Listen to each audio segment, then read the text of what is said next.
and democracy. There is no America. There is no democracy. We no longer live in a world of nations and ideologies. The world is a college of corporations, inexorably determined by the immutable bylaws of business. The world is a business. And I have chosen you to preach this evangel. For all my free market healthcare robbing, stock stealing, retirement fund fucking with niggas. Fuck you little credit card scamming, jewelry stealing, crack selling, liquor store robbing motherfuckers. Shout to the homies, Carnegie, OG, Willie Randolph Hearst, Baruch, Rockefeller, the real Rockefeller, my main bitch Leona, pour out a little Louis XIII, Scott Rothstein, Jack Abramoff, hold your head, my real top niggas, let's get this money. I spend my day Welcome to Voice Rebellion Radio. This is your host, Chris J, here on Thursday afternoon, 4:30 live. This will be rebroadcasted and replayed on UCY.TV radio on Sunday nights for all those that are tuning into parts of the show and here on Stable Radio or tune into the whole thing. Just letting you know about UCY.TV. That is the home of Voice Rebellion Radio. Today we'll be joined with guest Michael from PrimerTime. For all the people on UCY.TV, you're familiar with him, and I think this week you might be a little bit more familiar with him. He has been, when it comes to the actual broadcasting, it's the third straight day doing radio, and it'll be this week, Tuesday, Wednesday, and Sunday on the radio. He was on a show Tuesday on PrimerTime, which is at 9 o'clock Eastern Time, and 8 o'clock Central, where out in his parts, and also he was on Spam Radio, Sports, Politics, and More, I believe is the acronym. I actually just found out about this program, hosted by some guy named Frank, and I'll know the sidekick. Like I said, I just found out about it, but it seemed like a pretty decent program, so I guess on Wednesday night at 8 o'clock Eastern, if you're bored, check them out.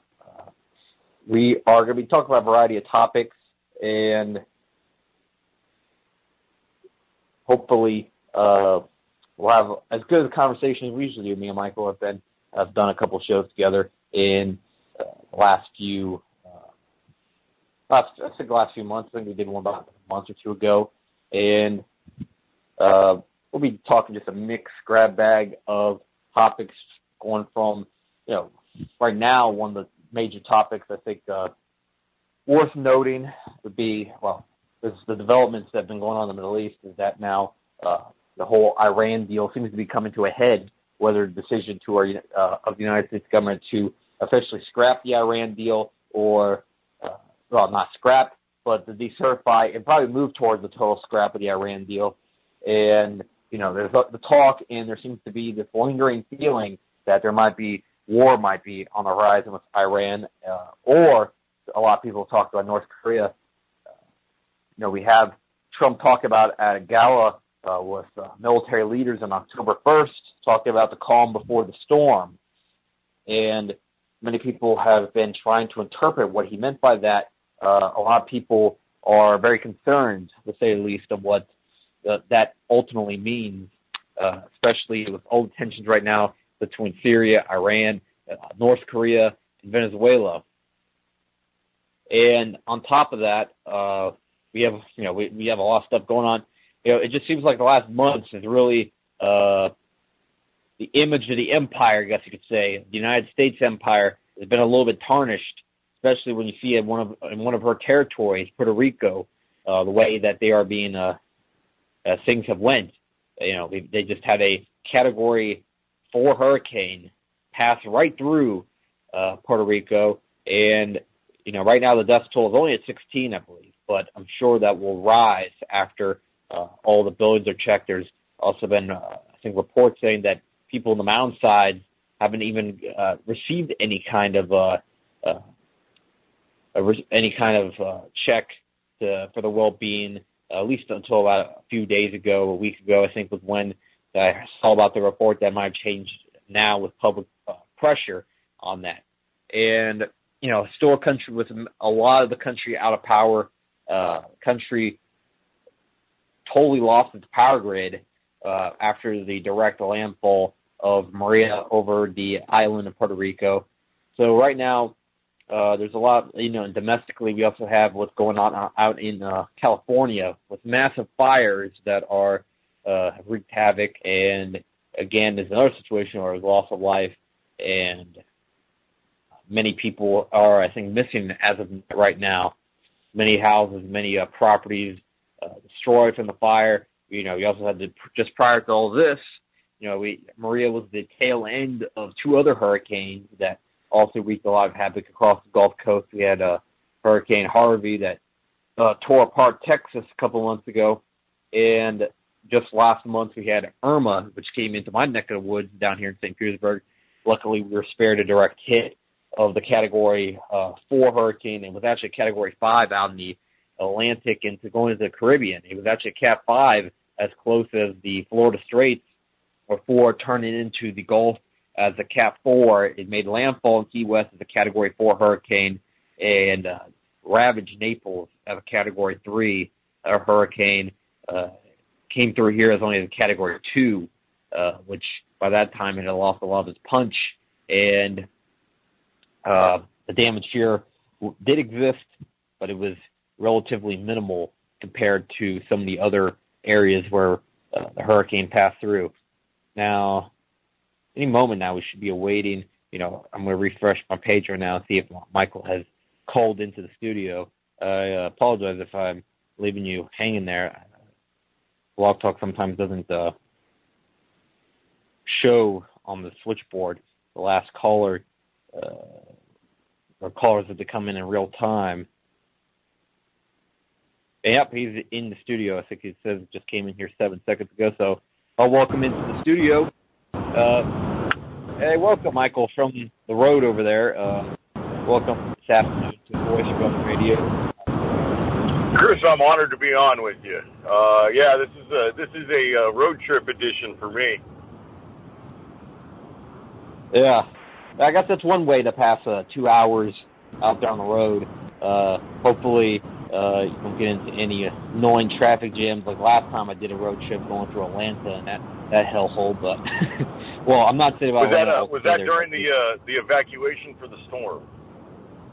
That was actually after heading home. Ironically, we left so late when Irma hit. Like, we left just hours before. Well, it was late Saturday night, so it was the middle of the night when we passed through Atlanta, and everybody that pretty much was on the road, those were the last people that got freaked out and left. But everybody that evacuated had already evacuated. Everybody that was still in town was pretty much we're going to ride down, we're going to get drunk and have a hurricane party. Thank God that it didn't actually come through here. That would have been a disaster. That's what I was just talking about. Talk about Puerto Rico typically. That entire mess down there. I mean, what's your take on all that? You have, our governor right now, our president, seems to be kind of downplaying, I guess, how the situation, a little bit of what's going on in Puerto Rico. I think this is one of the examples where you can't really say this exaggeration. You almost have to look at the extenuating circumstances. I mean, wouldn't you have to examine the extenuating circumstances before it? I mean, number one, Puerto Rico has been bankrupt for probably the last 40 years. And number two, Puerto Rico excels in picking corrupt leadership.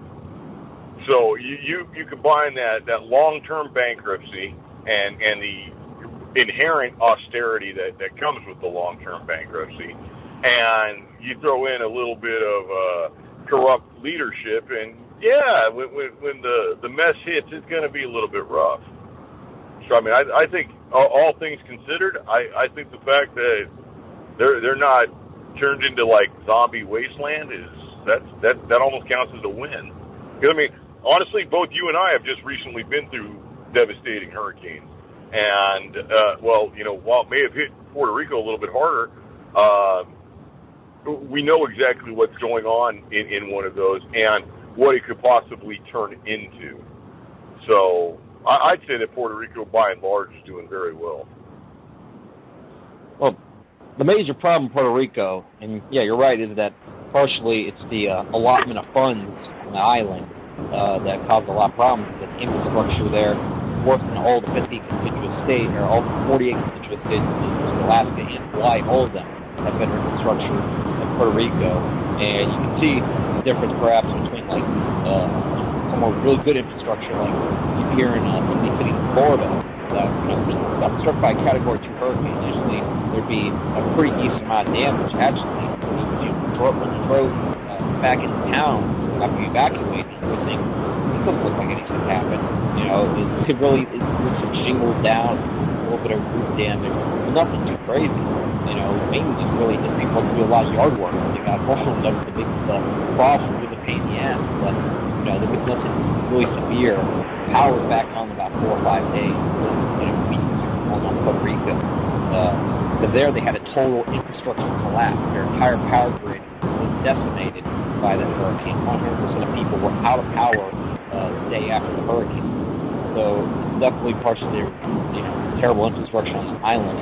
But the question also comes to mind: is Puerto Rico's corruption ultimately an extension of the colonial power that has been in charge of that place for decades, actually now over a century, or is that something exclusive to that island?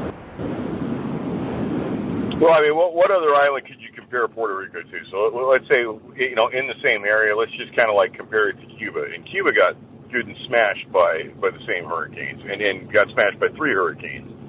It got smashed by Harvey and Irma, and then whatever the other one is, Maria, I don't even know. I don't even keep track of the names anymore. But I saw some video out of Cuba, and I mean, Cuba can't necessarily be the comparison point just due to its lack of communication and lack of free press. But we didn't see necessarily the same sort of outrage coming out of Cuba that was coming out of Puerto Rico.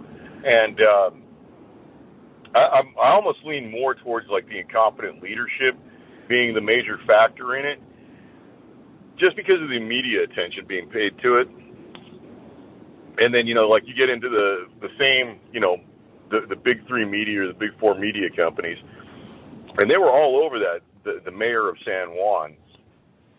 And, San Juan is just one town in Puerto Rico. It's not, it's not the capital, or it might be the capital, but it's not, it's not the end-all, be-all in Puerto Rico. And, I found it interesting that the mayor of San Juan was given that press conference complaining about Trump. And I want to preface by saying I'm not necessarily a Trump supporter, and I'm not necessarily a Trump hater. Trump is just Trump, and he's just another politician in my book. But I found it odd that she took that opportunity to grandstand and our people are dying or whatever with a brand new printed T-shirt and stacked or placed in front of several stacks and pallets full of supplies, and she's saying that it's not being taken care of or whatever. Well, number one, where did you get that printed T-shirt at? You've lost the ability to do everything else, but you have a brand new custom-made T-shirt, and you're in front of stacks of supplies. This kind of makes for an interesting situation. Well, yeah, there's obviously some inconsistencies there. Perhaps the leadership is not exactly struck hard in a disaster as the rest of the population. But I could just imagine, however, there is when the power's been knocked out to over half the population, for weeks, I'm sure there's going to be some massive problems with, elderly. They get struck hard when it's 95 degrees and, they're sitting in their house, just pretty much wasting away. Some of them, I imagine, like I said, there's 16 have been confirmed dead as of like a week ago. I'm sure the numbers probably already went up. That's on my fault for not checking up on that,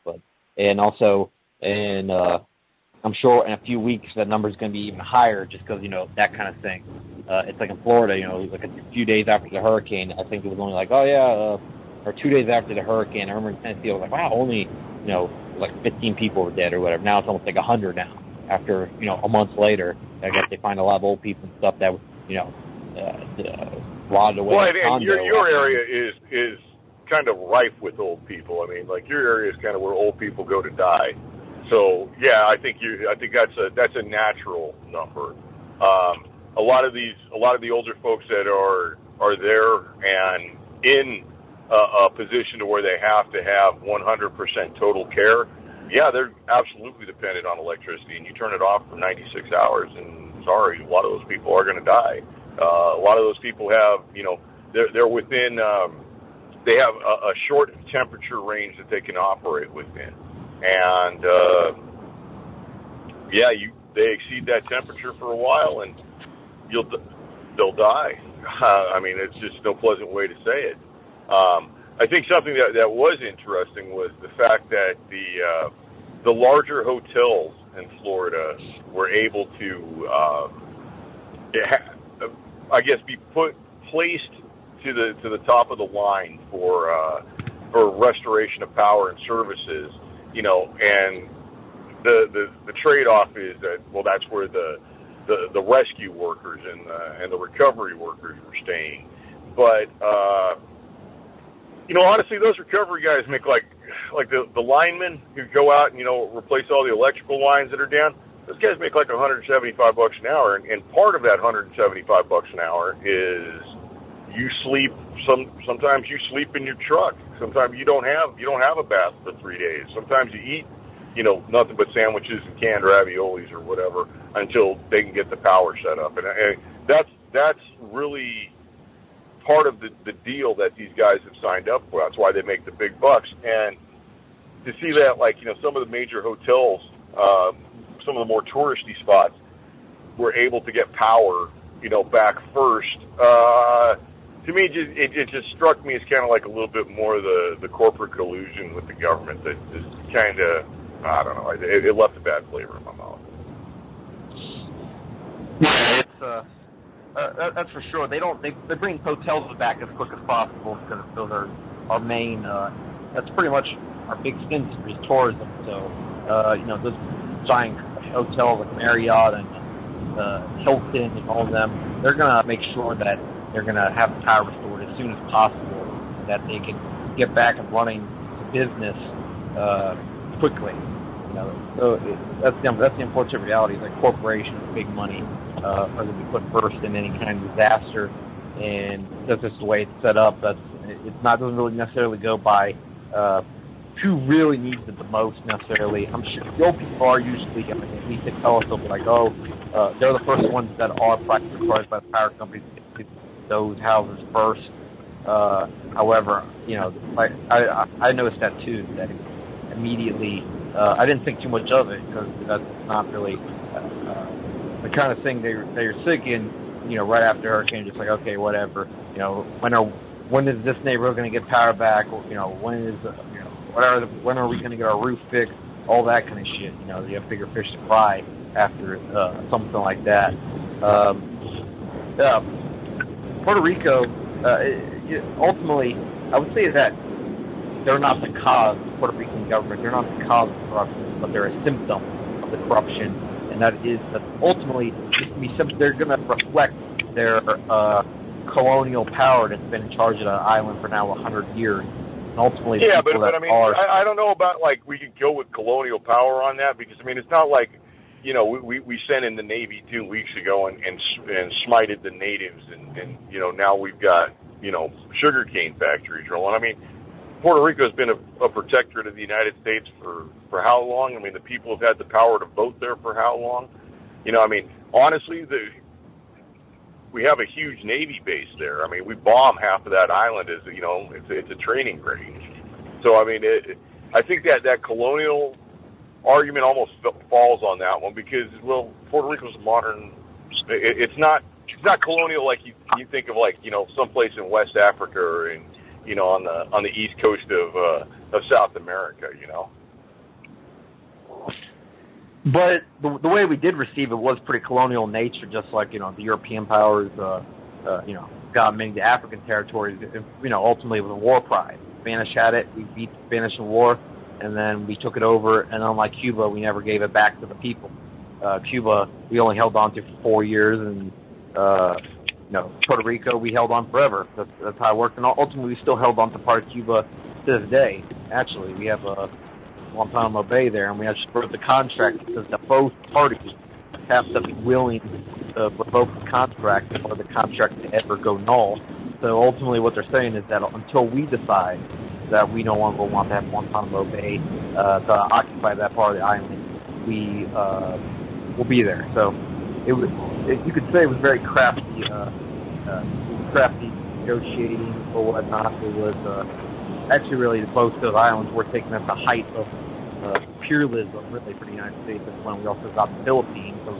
So, I was thinking the other major ties that America got from that war, the Philippines, which actually Puerto Rico's history is not nearly as dark as the Philippines. There was some pretty ugly shit that happened during the war during 1898 and afterwards. The Filipinos tried to fight for independence, and we would hold on to that till World War I, and they were still like a special status until I think 1946. We were not totally independent till then.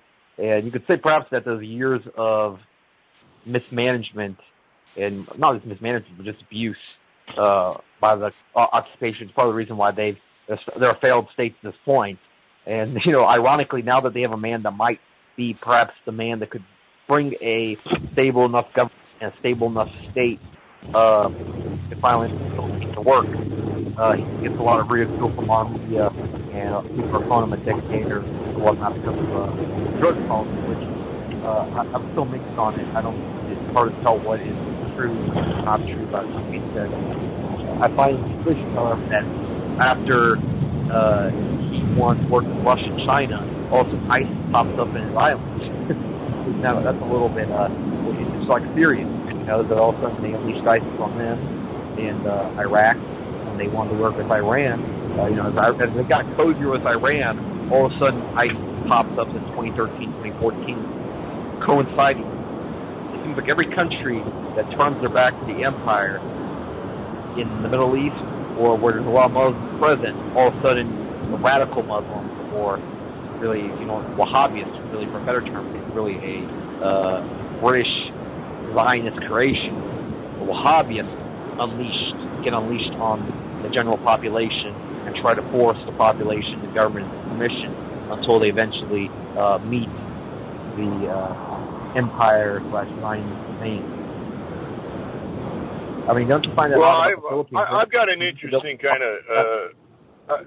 I wouldn't say necessarily interesting, but I got my own take on the Philippines.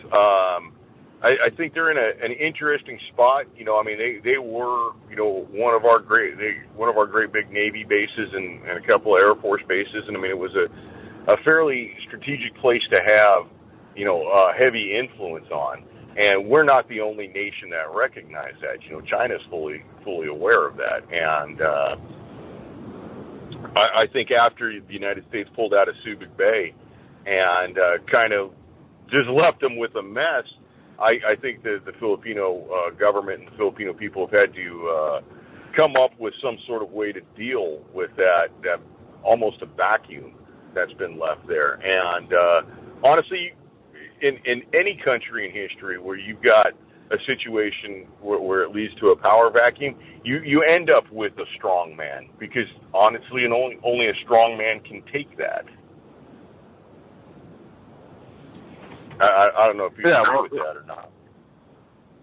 Well, it's true that ultimately with Duterte, and that was after years of this, corruption and political instability, that people, I think, were willing to finally fight something different and try somebody like Duterte that they believe could bring order and finally bring peace to a country that's had a lot of problems with guerrillas and had problems with terrorists.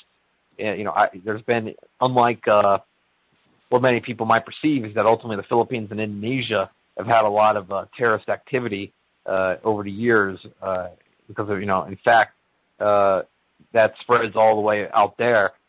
People think of them being primarily Asian countries. They have a big history with Muslims there. And I feel like part of the problem is, it's like ultimately, like what me and you were having a conversation the other night, is that because Indonesia and the Philippines are very poor countries, that ultimately, poor, uneducated Muslims often get, in these countries, these are the ones that can get indoctrinated by Wahhabist ideology, and they don't see there's an obvious angle to Wahhabism that's not Islamic, but ultimately is a tool of the CIA, United States, and ultimately, like I just said, is that Wahhabism is a British Zionist creation, and around the year 1915 to divide the Muslim world, and ultimately right. to make and we see that same argument with the lack of education having that same effect, even in non-Islamic areas. We see it with in the United States. You see plenty of we can say the poorer and less educated Judeo-Christians, so to speak, that end up taking some of the more extremist views when it comes to certain religious things. So we see, like, the people who are very, very near and dear with like Westboro Baptist and that, and you see that's not necessarily. I guess that's not the Harvard crowd, so to speak. So I mean, I think that the poverty and the extremism kind of go hand in hand. No matter what the religious flavor is. And I would say to extend even further. It's not just the Westboro Baptist Church, but I'd say a lot of the strong, I guess you could say modern evangelical wave that, has kind of emerged in America. But it's ultimately the outside Christians, Christians living outside of America, they see something very weird, fishy about it. And what it reeks of is people like Chuck Hagee and these, the top ministers that ultimately, they have, millions of dollars, sometimes tens, hundreds of millions of dollars, like we saw in Texas with Joel Osteen. And he was $45 million, $50 million, and he didn't even open up his church during the flood, claiming that it was flooded around the church when it was proven not to be true. Partially, you see that this became like a business. At the same time, they're pushing a certain type of political ideology, I guess you could say, down the church-goers' throats, which is ultimately, that they're pushing this idea that Zionism and Christianity are one with each other, that, to be a good Christian, we should also be a Zionist at the same time. Not, neglecting to mention what goes on in the Palestinian Christians, what happened to, at the hands of, Zionist support the rebels, and they support Wahhabists in Syria against the Syrian government. What Wahhabists are killing the Syrian Christians is that, the Middle Eastern Christians have a totally different existence, that's a whole different reality, because they actually live in the real world, while the evangelical Christians are being fed Did you try a credit card? Stand by for me, Chris. I'm sorry. Hello? Yes, ma'am. I tried my debit card. It's going to be a minute or two because it locked it down, so we've got it clear, and then once it clears, we'll set it up. Okay. I guess that's part of the joy of doing radio on the fly like that. Okay. I was just confused there for a second. I was like, wait, is that the audio on your side? I thought the audio on your side got all stuff. It's cool. Yeah, I was just mentioning those. I'm sorry. I'm on the road, and I'm trying to get fuel to continue down the road, and I don't know. I guess this is part of the joy of doing this. So I was just mentioning about the you talk about you're talking about the Westboro Baptist Church, extending that out, just saying that ultimately evangelicals all across the United States are all across the United States have fed this twisted version of Christianity ultimately by multimillionaires. In some cases, these people have hundreds of millions of dollars. Some of these top guys, like Chuck Hagee, I'm not sure how much money he has, but I'm sure it's over $50 million. I bet he's like Osteen, whatever you pronounce his name, his territory. And it's ultimately, it's preaching this idea that Christianity and Zionism are, to the same, that they are, that good Christians support Zionism. But however, if you look at what the Zionists have done to Christians across the Middle East, they've wreaked a lot of havoc. In Palestine, they directly killed many Palestinian Christians via their war against the Palestinian people, or you could say genocide. The war would insinuate that they can fight back, and that's a direct assault of what is labeled active Zionism towards Christians. But I mean, that's just a drop in the bucket towards the historical aspect of that. And I mean, I would dare say that it's not debatable that Bolshevism is pretty much an offshoot of Zionism. I'd say Bolshevism is Judaism, and there's a whole lot of dead Christians behind that. I mean, the Bolshevik Revolution killed about 50 million people, and generally it was people of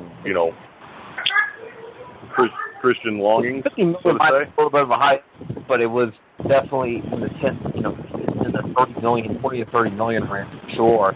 And you count Stalin at the very minimum. I mean, this is like the lowest estimate, 20.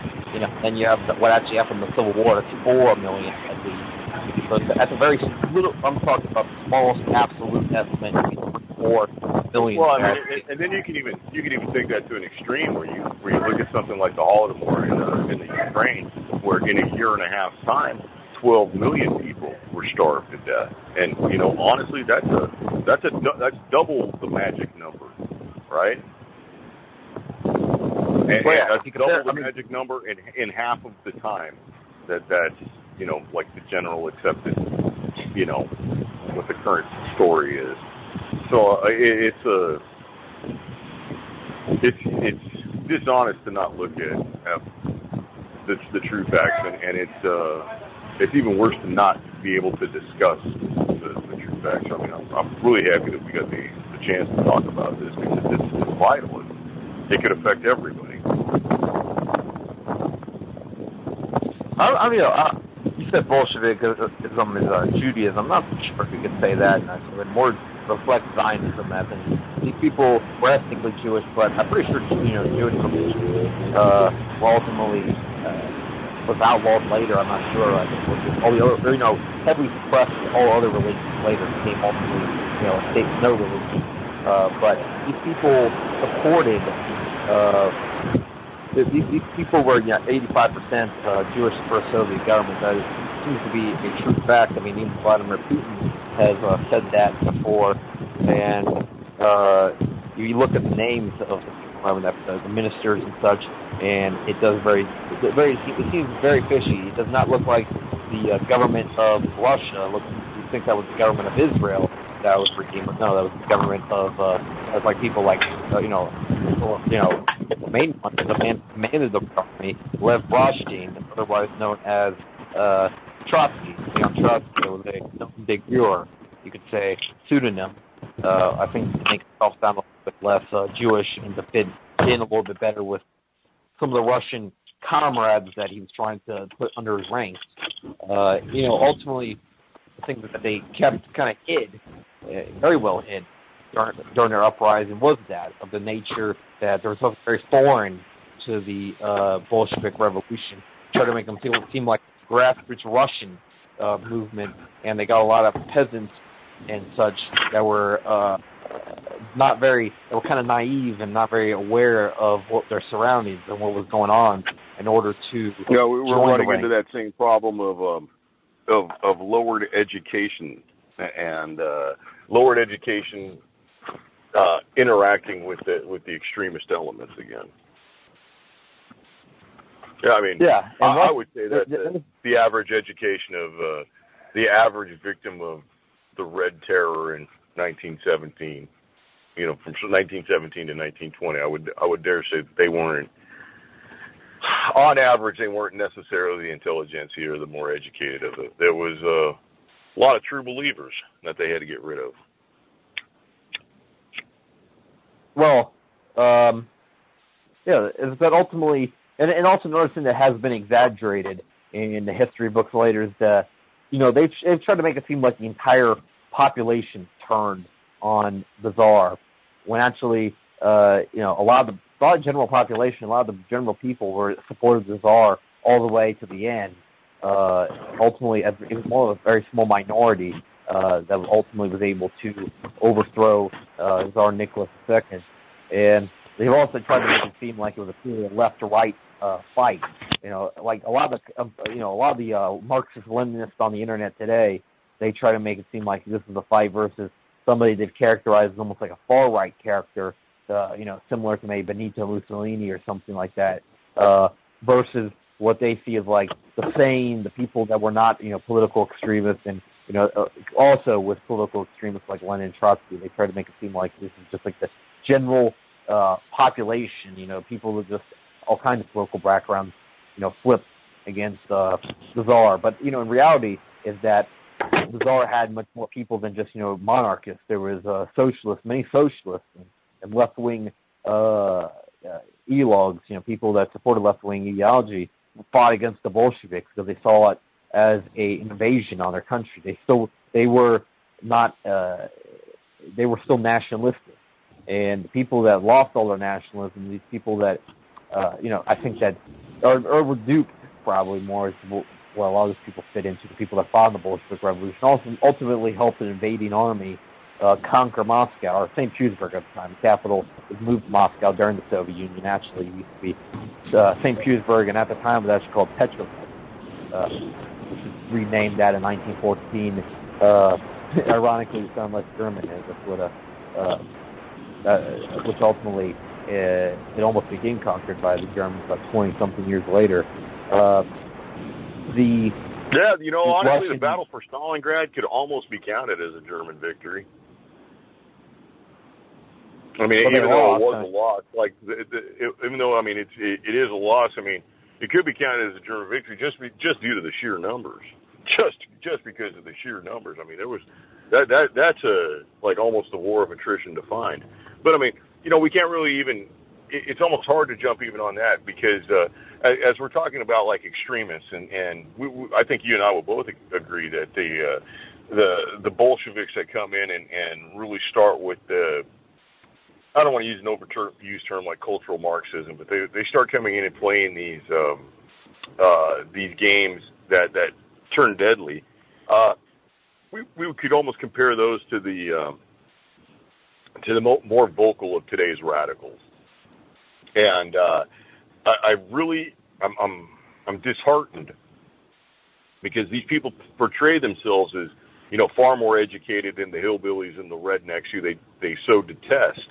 And they're just incredibly poor students of history because history shows that those who are the true radicals that get everything up and running like that are always the first purged once their prescribed ideology takes hold. And to me that's enough right there to not be a radical.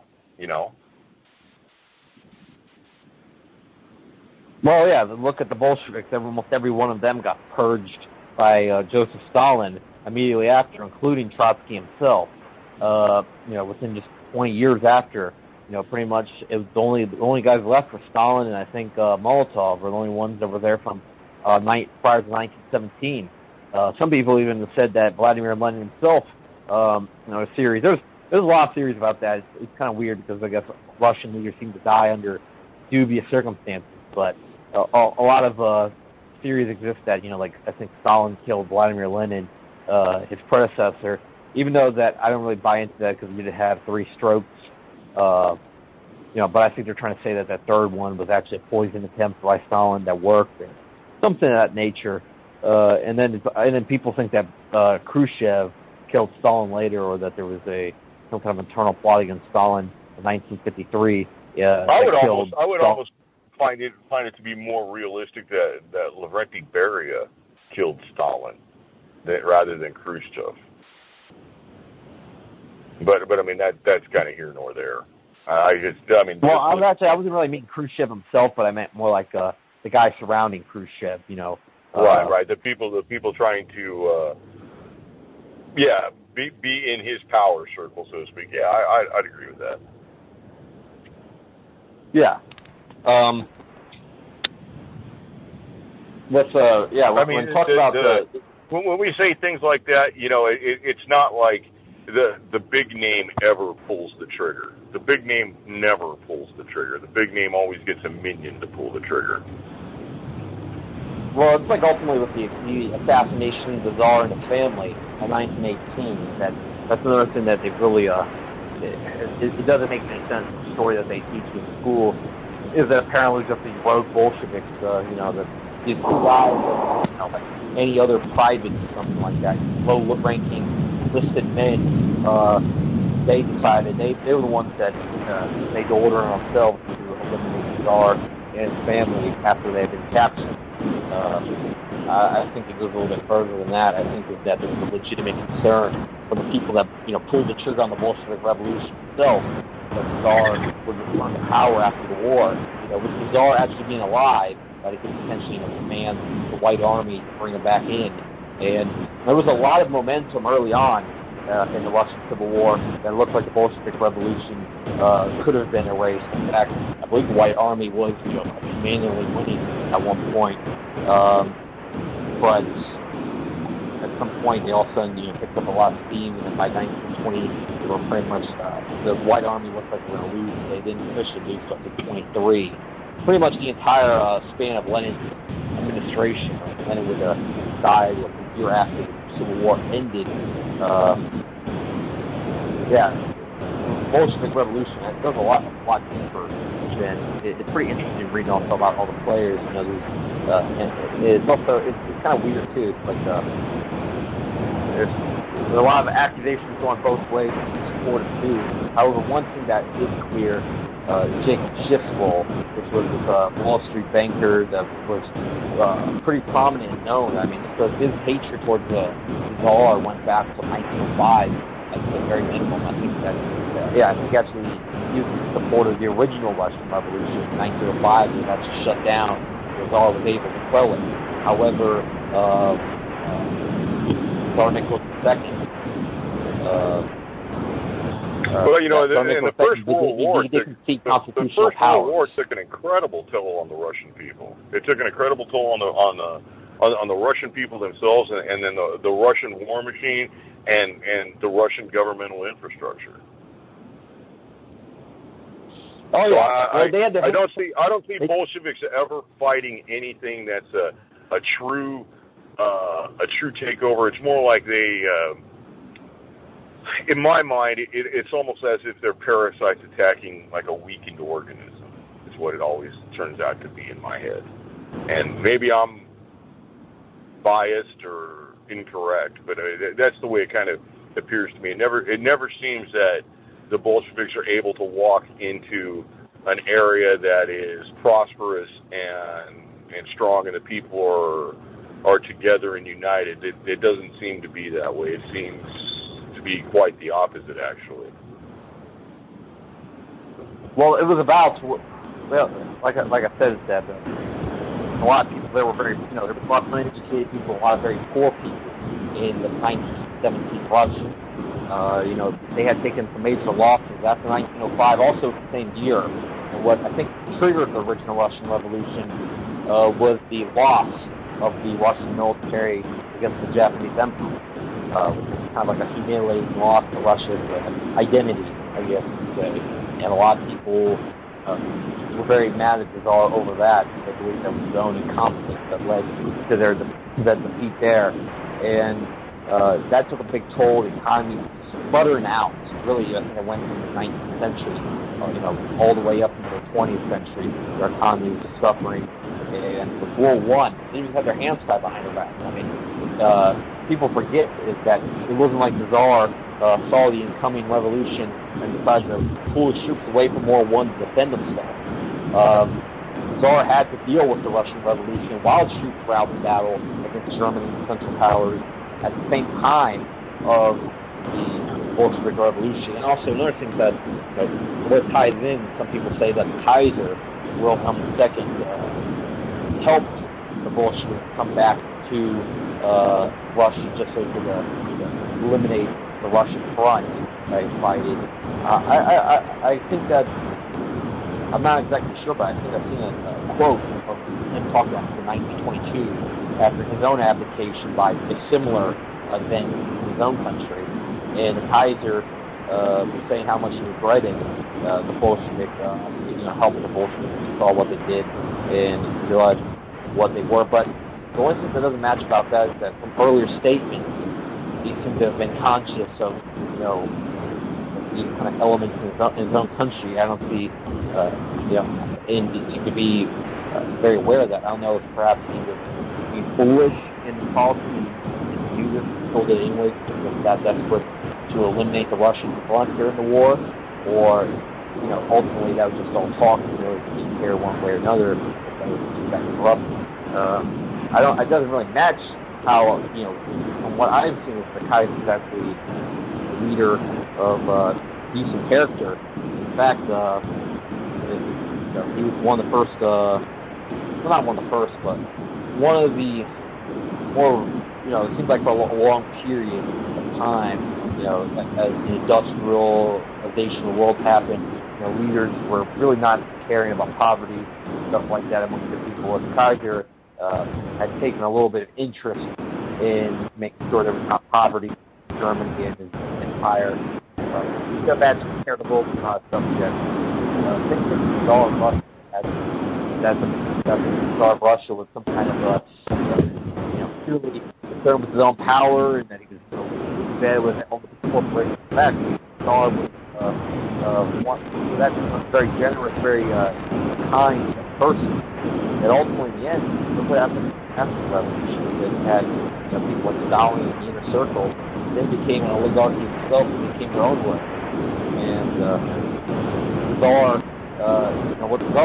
whatever atrocity they might have said the Tsar committed, ultimately Stalin would, make that pale by 50 times what he would ultimately do during the purges, gulags, much other. But it's not saying that the people prior to him were not perfect. And that's part of the reason that's part of the problem is that ultimately, if there is an imperfection in a leader, if there always is people, leaders are people. They're not a automated system. They commit errors. They commit human errors. They have human traits of weakness, guilt, greed. I think everybody has a little bit of a darkness, unfortunately. It just depends on what level. People like Stalin, ultimately, I believe, is pretty much 100% filled, and there's very little, especially, even if you look at one of the statements said after his wife died, that like any bit of humanity left in him was gone, or something like that. That's just completely free. I think it's what's that's kind of one of the rarer instances of Stalin acting in with some sort of human emotion. At least that we know about. But it's almost as if you have to eliminate any sense of humanity to operate under that system. It's you got to be some sort of sicko to really to sign off on the deaths of 25 million people. That's just I would dare say that's almost like a sign of mental illness. Well, with Stalin, he was definitely, like I said, I think that he was probably psychotic by the time that he was in power. I think that's, that's part of the reason why he gained. It wasn't because he was like a strong, like an intellectual, like that's what they were. Lenin, Trotsky, that, a military commander, he was more military, Lenin was more propaganda and, I guess you could say, making political theory. Stalin was just almost like the wild card in the group. He was known for robbing banks and stuff during the Bolshevik Revolution. He was just a pure brute, and he was not known to be the smartest. I think that his own, he just ultimately, he was crazy. There's no way around it. The dude was psychotic, and then when he got the power, he already, like I said, that level. I think that some people, I'll take that. There are some people I think that have ascended past that darkness that everybody has. I think there's some people that are on the complete opposite spectrum, like Stalin at that point, was just 100% dark. There was no, everything that he did was, it seemed that it just was purely out of create fear, create paranoia amongst people. People he ultimately killed, like you said, 25 million, 30 million, 24 million is the small cell estimate. It could have went way up. It could have been, there's some estimates. I think Klitschkin exaggerated a bit, but I think it's very minimal, 30 for sure. And it's systematic, very coldly done. That ultimately you broke one of the major many walls in the Soviet Union, you got thrown to the gulag, and then many of those people walking looking quick, like gunshot to the head, slow, perishing away the Russian winter in Siberia. Well, I mean, we see that the Soviet system, the communist system, usually has no problem with putting a bullet into the opposition's head, and not just one person. I mean, we can even just during World War II, we can look at the Katyn massacre in the Katyn forest, and it was 30,000 Polish soldiers and officers from the Polish army were executed like in a factory. Like they had that down. And if you really start getting into the details of how that worked, you see that they didn't even trust the Soviet leadership. Didn't even trust the people that they were putting into the position to commit these atrocities. There was almost I wouldn't say disrespect, but there was a definite fear as to what they could have done. And I think like the easiest way I could say it is Stalin at one time said he did not fear 30,000 voters. What he feared was 1,000 voters with 30 caliber rifles. And I think that goes a long way into explaining the mindset and what will take place and what has to take place to have that sort of ideology take hold. Well, again, this is to the people like Stalin and Mao. That's another person. This is a very similar statement. Talk about that political power comes from the barrel of a gun. Yes, these two are very similar. All power flows from the barrel of a gun. Absolutely. Yeah, and this is the Mao. Really, it's very uncanny, the similarities between the Chinese and Russian Revolution. When it comes to the same kind of like foreign presence. And I've mentioned this foreign presence, and it ultimately with the Chinese. I think the Chinese though is a little bit different story because I think there was more corruption that existed prior to the Mao, like the Chinese, the Kuomintang or whatever you pronounce it, the Chinese nationalist government, the Republic of China. There was definitely a high level of corruption that existed in there. And in fact, I believe they did ban guns as well, so they were definitely authoritarian type government of itself, to say the least. Also, I believe I saw some article. It was from some mainstream. So it was about Sun Yat-sen, some guy from the Republic of China. I think that's right. And well, right there, we're looking at something that's absolutely fascinating, and that's I think what was the Chinese population then? Something like 400, 500 million people. You have something that ends up a great big political experiment almost that ends up holding sway over the lives of 500 million people, soon to blossom into 2 billion people. And the average American knows nothing. It's like just one day we just showed up and the Chinese were communists. The Chinese have always been communists. And you start looking at American influence, and it's almost wrong just to say American and put it underneath the banner of the flag, because that doesn't necessarily, because I would say that when you say American, it represents like the interests of the people, and definitely not acting in the interests of the people was the decision by American moneymen and American politicians to back Mao rather than to back Chiang Kai-shek, which, Chiang Kai-shek, leader of Kuomintang, ends up fleeing China And I'm not saying that he was the greatest leader ever or anything, but he was a nationalist leader. And he ends up taking off and, hitting the island of Formosa, which becomes Taiwan. And I think Americans are just really poorly educated about that situation. Well, yeah. I don't know if there was there actually ever politicians that came out from America that were actually in support of Mao? I mean, I know that what they did do is they abandoned their support for the Republic of China in 1949. Still in the midst of the war, they pretty much, slowly pulled away. I can't recall any politicians that actually said that Mao is our man or anything. But I mean, you start looking at the politicians, and I think there's a lot of lionizing and false adoration for some of the more socialists.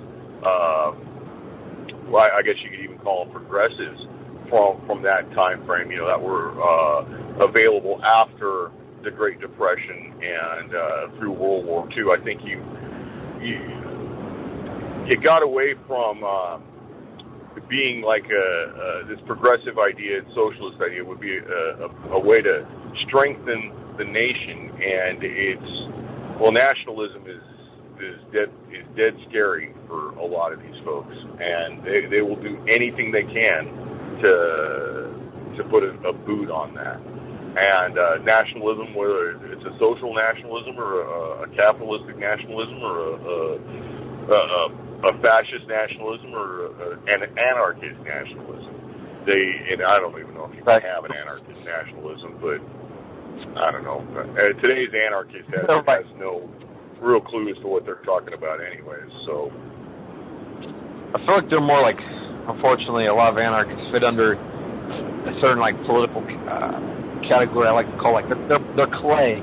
They can be molded into by other larger political factions into supporting their cause. It's like a lot of I've seen on both sides, left and right. Like anarcho-communists or whatever that ultimately, the Marxist-Leninists and stuff ultimately who believe in a state, they ultimately seem to conquer their followers. Same thing how fascists and shit, conquer a lot of anarcho-capitalists. It's like, I don't know. If it happens on that level, it makes me think that will happen on a perhaps bigger level. If you try this idea of a land without a government, that perhaps the closest big government is going to swoop in there and take it over, whether it is from the left or the right. I don't know. It seems like the idea of anarchism is all, unless the entire world was to become anarchy in this dream of utopia state where we have all voluntary interactions with each other. The non-aggression principle is applied to every situation. It's again like talking. They talk about how now talk about anarcho-capitalists. Talk about how the flip side, anarcho-communists, believe in an impossible thing and a utopia. But to me, the entire anarchist ideology, a utopia. I believe I do get the concept. I do like the idea of shrinking government down to a small possible, however, idea of political power. And also, it really creeps me out when anybody starts talking about living in a world without borders. Because I know they're not talking about world without borders like the Kissinger and Soros are talking about it. But still, I don't like anything even related to that. I don't like any. I believe there's a reason why we have nations. There's many different people on the planet, and we live with our own little family, our own little corner of the world, and our own culture and everything.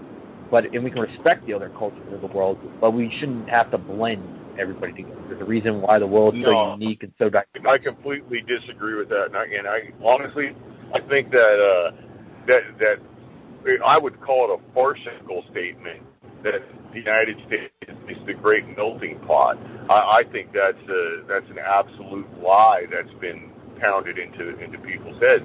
Honestly, the United States really isn't a melting pot and was never intended to be a melting pot. It was intended, and that's not to say that there was no immigration intended or anything like that, but it was not set up to be the safety net, the welfare safety net for every downtrodden person in the world. At some point, you are responsible for your own mess, and instead of coming here, you should go stay in your country and clean it up, rather than trying to push your way, here and becoming a hyphenated American of some flavor. That's not what it's about. That if you're going to come here, you're going to become an American, and you should assimilate and become a productive member of this society. My parents are immigrants. I'm first generation, and honestly, I didn't learn my parents' native tongue because we were Americans, and we were going to be American, and Americans spoke English. There was no hyphenated Americanism when for my family. We were Americans, and gone now. Well, I don't know if the idea of that you have to lose your, I don't know, losing the culture or whatnot that needs to happen. No, I'm not saying lose your culture, but if let's just, I don't know, let's pick some random country that's not going to cause any sort of issue. Let's just say Vietnam. If you come here from Vietnam and you wish to become a citizen, you should become an American. You don't necessarily need to be. You might be a American of Vietnamese extraction, but once you start putting in that hyphenated, the hyphenated nomenclature, and going along with almost a self-segregation, like through certain areas. And I understand that immigrants tend to cluster in like-minded areas where there's other of their kind, but after a while, that just, I think that weakens the nation overall.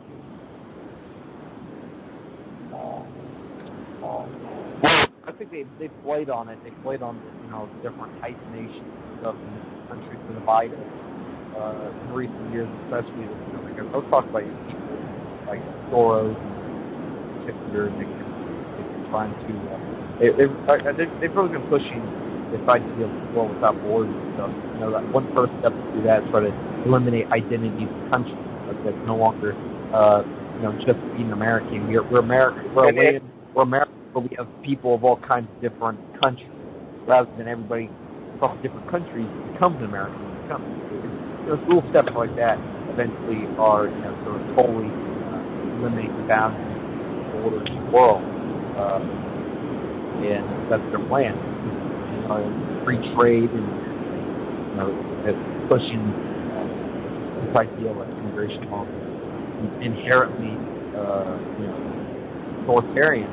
When you try to go like an American, or try to enter some other country, for example, try to enter Argentina illegally, try to stay there and move it out. I'm looking here for a job. To be a student, find a way. Now, you have to do it the right way, or you don't do it. That's how it's most of the world. You go to Russia, as an American, there's all kinds of stuff.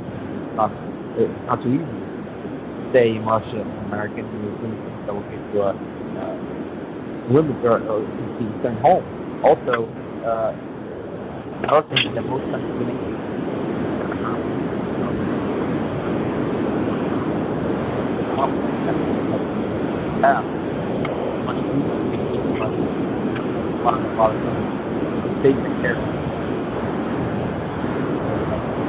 You know what? You're cutting out. I'm gonna try and reconnect. I may be going through a bad area right here. I'm having a hard time hearing you. Yeah, can you give me on the boondocks somewhere? You're much better. No, you were just bouncing out, and I couldn't hear you. I was asking, though, you on the boondocks out there? Perhaps that's. Oh no, I am actually. Yeah, if you'd like to look it up, I'm on Texas Highway 35, headed north on Highway 35, and Highway 35 pretty much skirts the Gulf Coast of Texas, and it's a fairly rural area, but even for being a fairly rural area, it's got a fairly decent infrastructure for modernity. There is excellent cell phone coverage the whole way, and there's gas stations and all that. So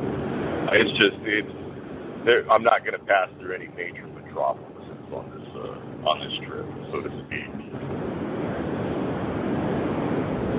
Oh, I don't know. Your audio's coming in a little bit weaker. I don't know. It was coming in louder earlier. I don't know. Maybe perhaps you lost a couple of bars or something. I don't think it's on my end. I got 2 or 3 bars here on 4G and same feet. So usually, that's a weird thing that I just have that really bad cell service. No matter what, I always kind of seem like I'm the communication doesn't sound like perhaps like the urban areas I'm in. You can be coming in 100% crisp. But that's a metro piece. Yeah, I got something interesting. I was trying to bring it up earlier, actually, but we got a little bit sidetracked in the conversation. Is that it's an interesting thing from Haaretz, which usually I wouldn't be quoting stuff from Haaretz because, again, it's Israeli paper, but it's kind of weird. They like reveal stuff sometimes about Israel, but the other papers seem to not try to. They wouldn't publish. Haaretz, I don't know. They seem to like kind of show some real history of Israel or Zionism. They talked here's a little article. This is the first time I've ever heard of Sun Yat-sen's sympathetic attitude towards the Jews. And there's mentioned precisely for the Ozen conflict. And they talked about Sun Yat-sen was one of the most prominent figures in the Republic of China around the year 1920. He died in 1925. So he was back around in the 1910s. He was considered the father of the Republic of China. And in 1920, apparently, he himself announced sympathy for Zionism. This is actually after the Balfour Declaration. The Balfour Declaration from 1917. And I find this to be a little bit interesting. I think Sun Yat-sen, however, let's see. I want to read this whole statement. They said anti-Semitism is rare in China and more prevalent in Japan. And it says that the protocol of the elders of Zion came out in Japanese in the early 1920s, but no publication of it in Chinese is known. It's kind of interesting that, I guess, you think that, I don't know. I would think that perhaps in the Republic of China or whatever, maybe it didn't have too big of a Jewish population. There wasn't even concern of Zionism as there was maybe for Germany and Russia.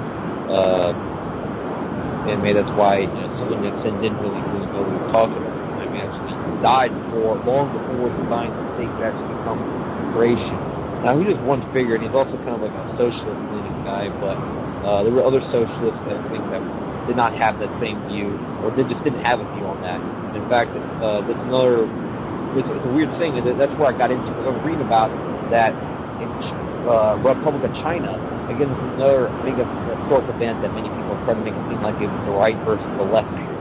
But actually, there were many socialists that were on the Republic of China's side. Again, what they saw was a person that they did not support, the Chinese Communist Party, which I don't know if it was an invading army to the extent that the Soviet Union was, or was it more just a perversion of ideology. There definitely was a problem with a few European Jewish fighters, and ultimately the Chinese government would have multiple people that definitely don't look Chinese that became part of the government later and actually held to be high position. So in a way, there definitely wasn't an invasion, maybe more of a infiltration. Because it wasn't like, when it came to the Bolshevik Revolution, it was like all the leaders. Well, if you look past that and into the beginning of Mao's reign up until his death, his right-hand man was a guy named Israel Epstein. That was Mao's right-hand man. An arch Zionist. I think it was that guy was also still alive till very recently. Like, he was a part of the Chinese government, I think, till, like, when he died, like, just a few years ago. Like, in the 2000s. Yeah, he's an honored and revered figure within the Communist Party in China. Yeah, he was, they showed, I saw pictures of those guys. Honorary Chinese or whatever, And, what was weird is that it was impossible, I think, to become a naturalized citizen in China during the Maoist era. If you came to China, you couldn't become a regular full citizen.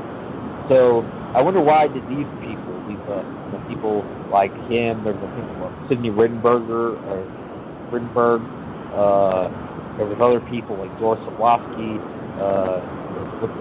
there's some guy like Richard Kuhn, he's now a member.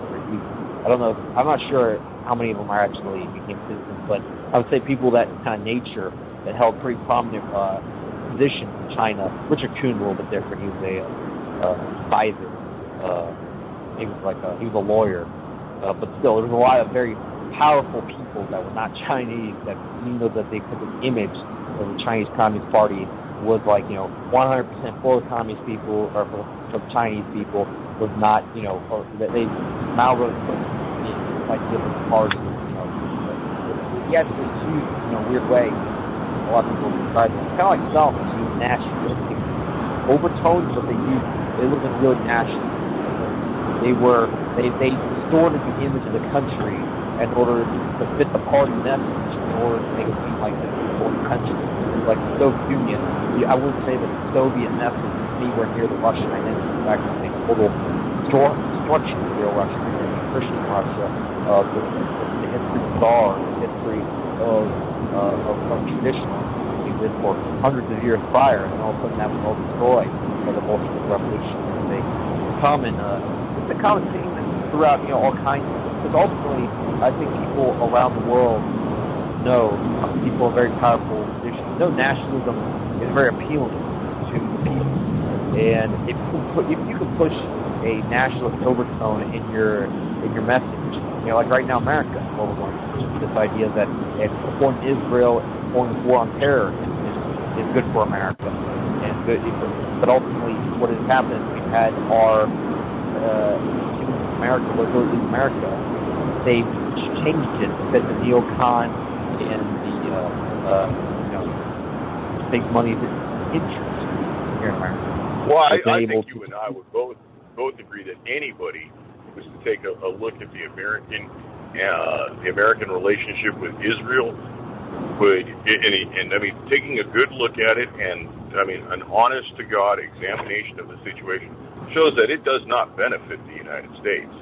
That, all this thing about our only friend in the Middle East, well, maybe our only friend in the Middle East, but before they were our friend, we had no enemy there. Well, we just didn't even have a stake really in the Middle East prior to 1947.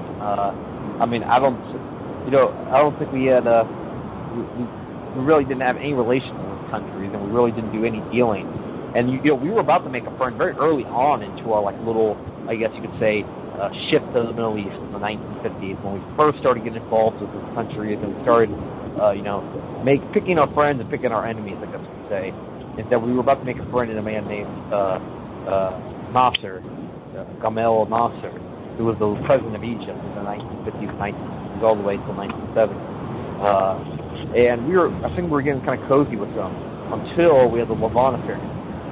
The Lavon Affair incident was a false flag incident that the Israeli the Lavon Affair that was perpetrated by what's called Haganah, and didn't Haganah end up becoming like the basis of the current Likud party?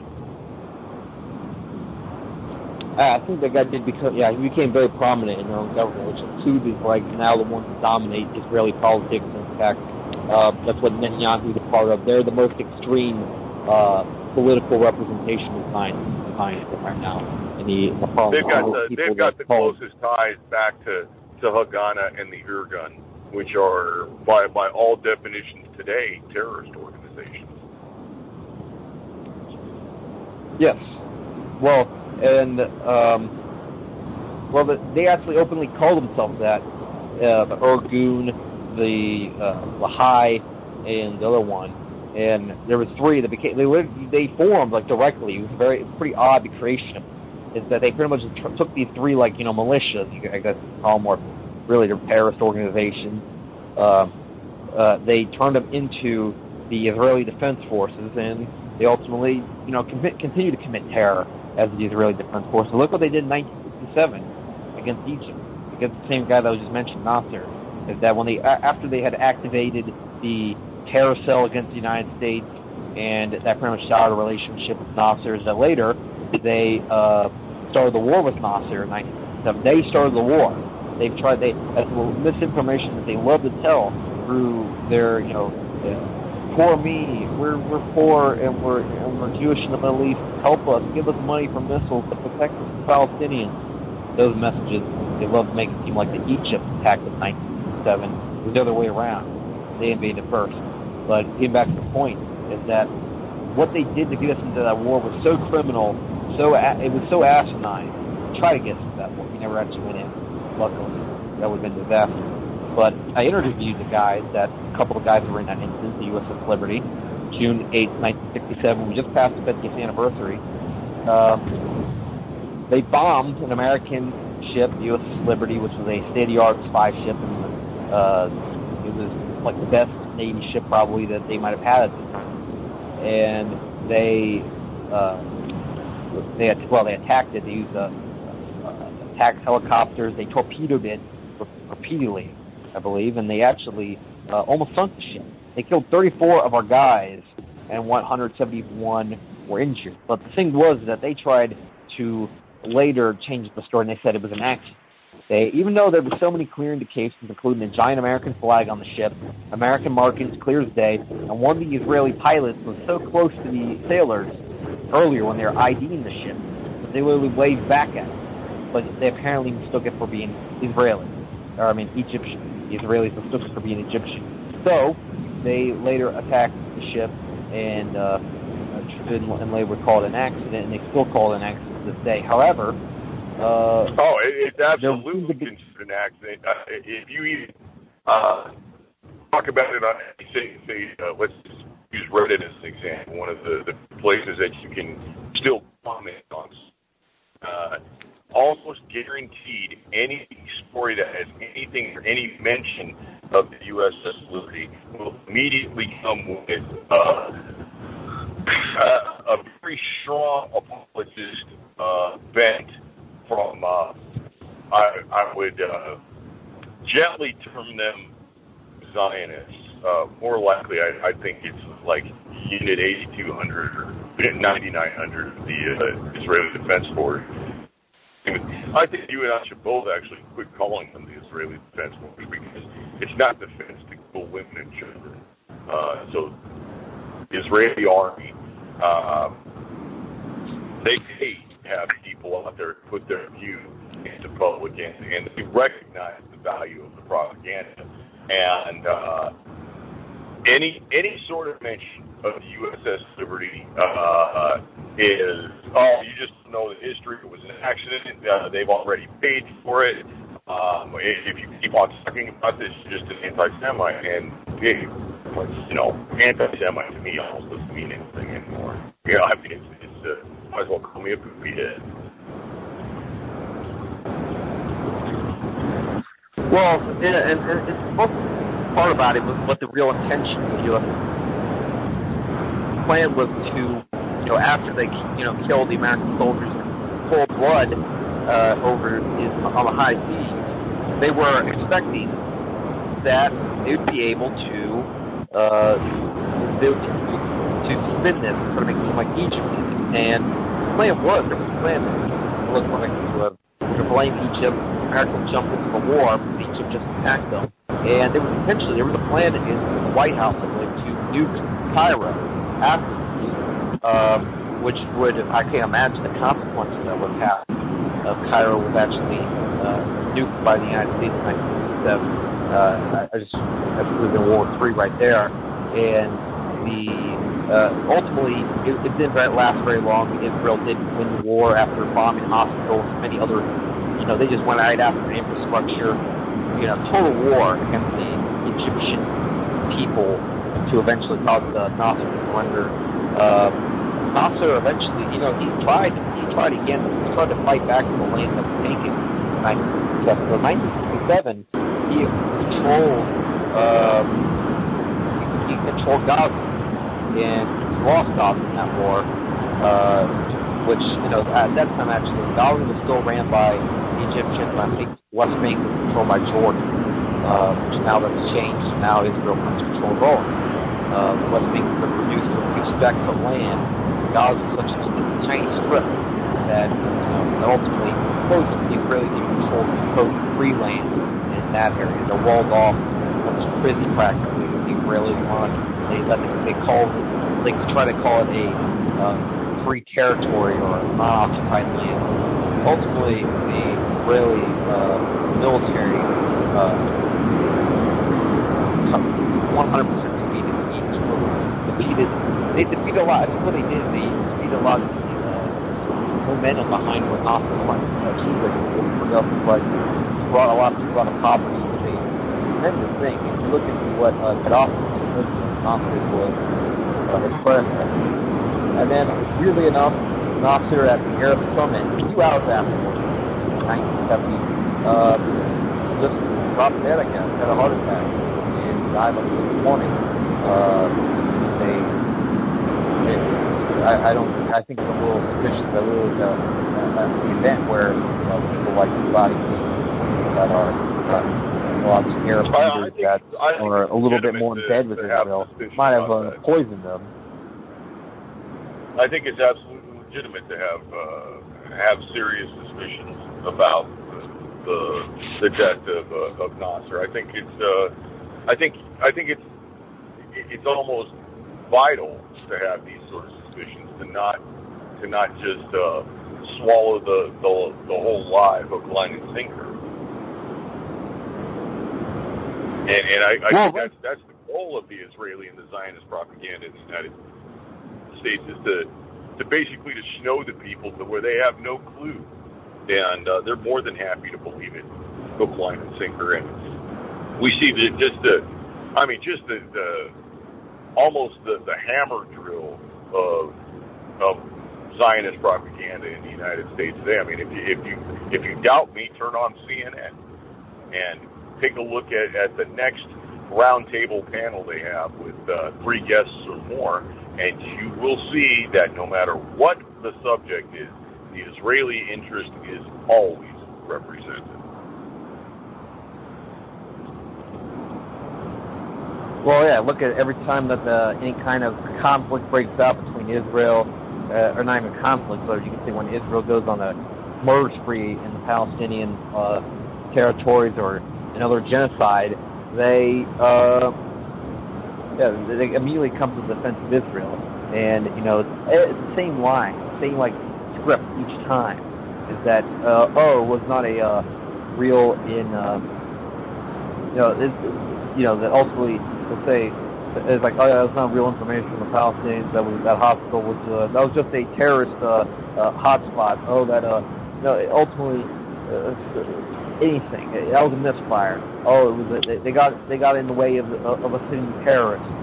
They were harboring them. They shot a rocket out that apartment complex full of 19 children. We had the artillery show up because there was one rocket. We see this also in a change in the language. And to be honest, quite frank with you, I'm very surprised that they don't refer to pregnant Palestinian women as human shield factories, because everybody's house in Palestine is apparently a bomb factory or some sort of terrorist cell.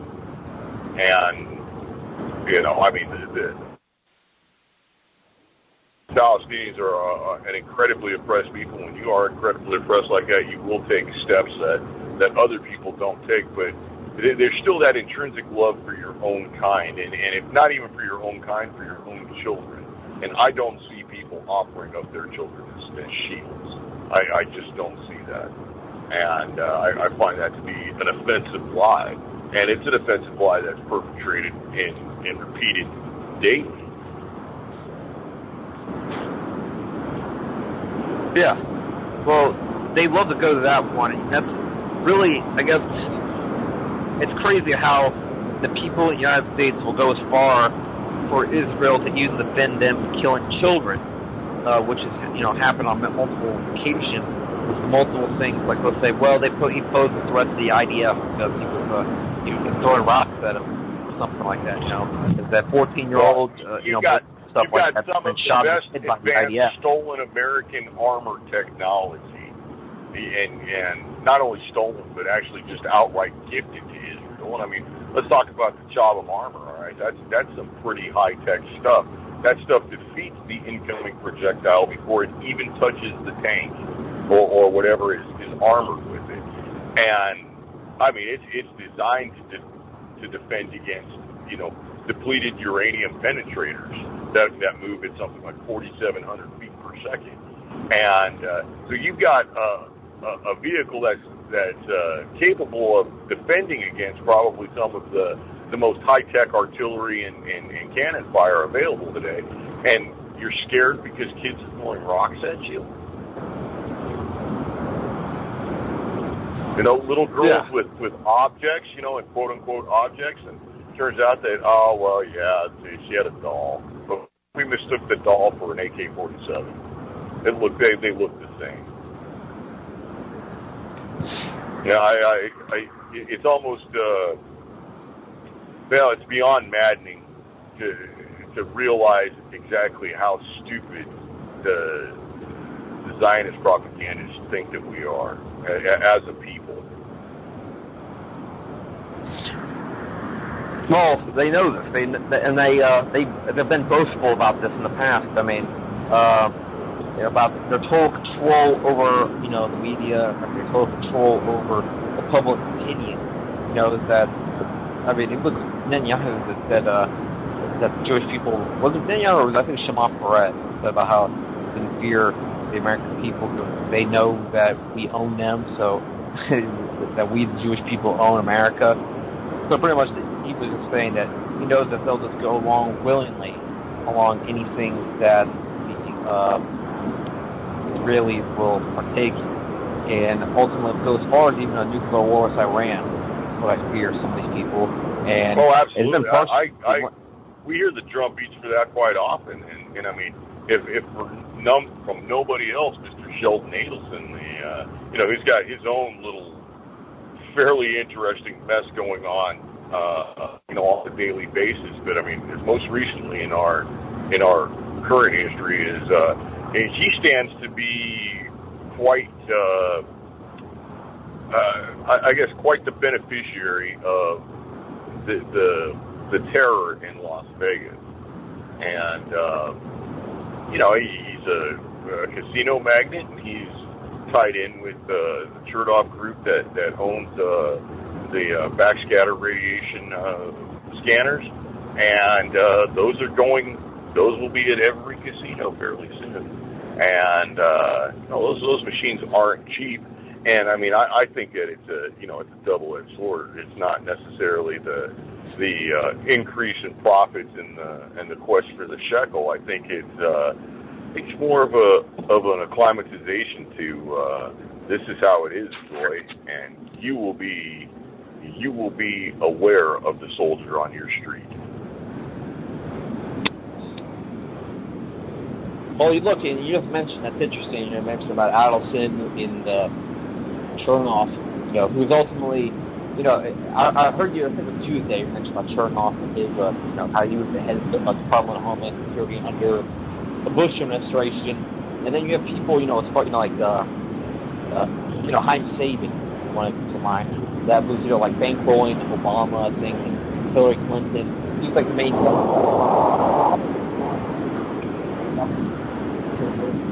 Zionists completely control American politics. And if you're a Democrat, you're a Republican, I'm starting to be convinced that a lot of libertarians are probably, you know, quite bankable by them as they become more prominent force. And if they ever do become more prominent force, they will probably be 100% bankable by them. Yeah, Israel, that ultimately our entire system is 100% broken. Our media, you know, it's funny how if you say that. They try to make it seem like that. If you say that the media is ran by Zionists, or just even say that the media is ran by people that are Zionists, may not perhaps, you know, direct them to Israel itself, but these people that support Zionists, apparent by just coverage.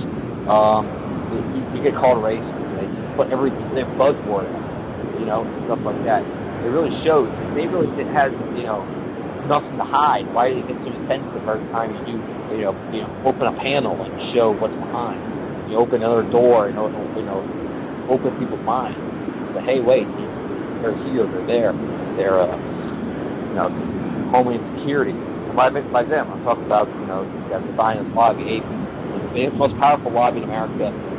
I used to think that was like kind of close, maybe behind some lobbies. Now I realize that the AIPAC is the strongest lobby by far. The NRA, by far, absolutely by far. In comparison.